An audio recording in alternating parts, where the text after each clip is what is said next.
بنی اسرائیل میں ایک اللہ کا عاشق تھا۔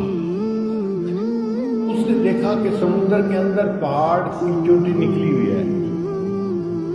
اس نے سمندر کے اندر پہاڑ کی چوٹی کے اوپر ایک کمرہ بنایا اور وہاں 400 سال تک اس نے اللہ کی عبادت کی۔ کوئی ڈسٹربنس نہیں تھی، کوئی آنے والا نہیں تھا، کوئی بات کرنے والا نہیں تھا۔ لگاتار 400 سال عبادت میں لگا رہا۔ پھر اس نے دعا مانگی کہ یا اللہ، اگر سجدے میں موت آنا ممکن ہے تو مجھے سجدے میں موت عطا فرما دیجیے۔ اللہ نے دعا قبول کر لی اور اس بندے کو سجدے کی حالت میں موت آئی۔ اب آپ بتائیے کیسا خوش نصیب بندہ ہوگا کہ 400 سال عبادت کی اور سجدے کی حالت میں اس کی موت آئی۔ جب اللہ کے سامنے پیشی ہوئی، اللہ رب العزت نے فرشتوں کو حکم دیا، اس بندے کو میرے فضل سے جنت میں داخل کر دو۔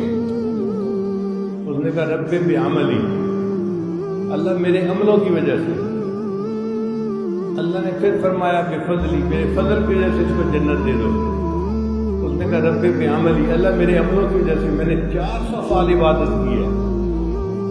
جب اس نے 2 مرتبہ ریپیٹ کیا نا، تو اللہ نے فرشتوں کو فرمایا کہ اچھا، اس کی 400 سال کی عبادت اور جو نعمتیں میں نے اس کو دی ہیں ان کا ذرا آپس میں حساب کر لو۔ بخاری شریف میں ہے کہ جب فرشتوں نے حساب کیا تو 400 سال کی عبادت آنکھوں کی بینائی کا حق ادا نہ کر سکی۔ اللہ نے فرمایا میرے بندے، یہ تیری اتنی عبادت تو آنکھوں کی بینائی کا حق ادا نہ ہوا، تو میں نے تو تجھے کتنی نعمتیں اور بھی عطا فرمائی تھی، تو حق نہیں ادا کر سکا نعمتوں کا، اس لیے لے جاؤ اس کو جہنم۔ اب جب حکم ہوا تو فرشتے اس کو جہنم کی طرف لے کر کھینچنے لگے، تو وہ رونے لگا، اللہ اپنے فضل کی وجہ سے جنت دے دیجیے۔